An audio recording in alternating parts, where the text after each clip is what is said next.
Ngayon sa ikalawapung sunod na pagkakataon ay nakapasok sa FIFA Women's World Cup ang Philippine Women's Football Team.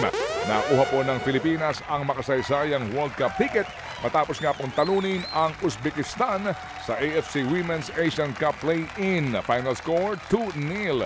Iniscore po ni Angie Bird ang unang goal ng laban sa ika-47 minuto bago po dinoble ni Jacqueline Savitsky ang lamang ng Pilipinas sa 52nd minute.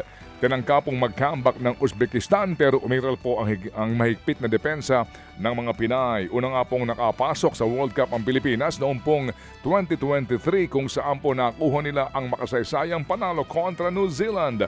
Magsisimula po ang World Cup sa June 2027 sa Brazil. Samantala, pasok na po sa ikatlong round ng Miami Open ang Pinay Tennis sensation na si Alex Ayala. Nakuha po niya ang comeback win laban kay Laura Sigmund ng Germany. Final score 6-7, 6-3 at 6-3. Matapos pong matalo sa mainit na first set, tila nagising ang pambato ng Pilipinas at bumawi naman sa mga sumunod na sets para maagaw ang panalo. Sunod pong makakalaban ni Alex Ayala ang mananalo sa pagitan ni Magda Lineta at world number 3, Iga Swiatek. Dapat talaga maganda gising ng ating pambato kasi pag masama gising, masama din laro, ano ha? Buhay pa ang tsansa po ng Next-Led Chameleons na makapasok nga po sa top 4 ng PVL All-Filipino Conference. Kanila pong pinutol ang 4-game winning streak ng top team na PLDT High-Speed Hitters. Ang final score ay 21-25, 25-23, 25-13 and 25-14.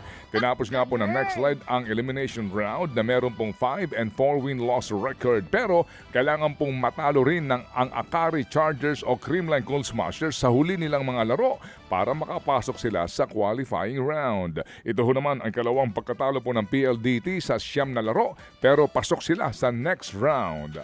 Samantala, nasiguro naman po ng Choco Mucho Flying Titans ang 7th seed sa PVL All-Filipino Conference. Tinalo po ng Zeus Coffee Thunderbells matapos ang 4-set win.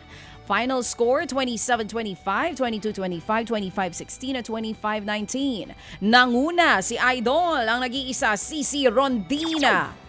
Ang score 18 puntos. Grabe. Walang patid, ang galing. Natapos naman po ang elimination round ng Zeus na may isang panalo lamang sa kanilang 9 na laro. Maalat. Hindi daw po naman dapat na pinapipili ang players kung maglalaro ba sa national club o club team. Giit po yan ang kapitana ng Alas Pilipinas Women na si Gia de Guzman. Sa halip nga daw po ay dapat daw mailagay sa posisyon ang mga atleta kung saan maaari silang gumaling at makapag-compete at masuportahan. Nabalanse ho naman daw ito ng marami pong bansa at naging positibo ang resulta. Kaya naniniwala po ang 8-time PVL bestseller na magagawa rin ito sa Pilipinas. Umani po ng batikos ang Philippine National Volleyball Federation dahil nga sa planong Alas Draft. Sa lalim po nito iimbitahan ang mga players na maglaro lamang daw para sa ating pambansang koponan. Ito ang nakitang paraan ng PNVF para nga malabanan ng issue sa availability po ng players.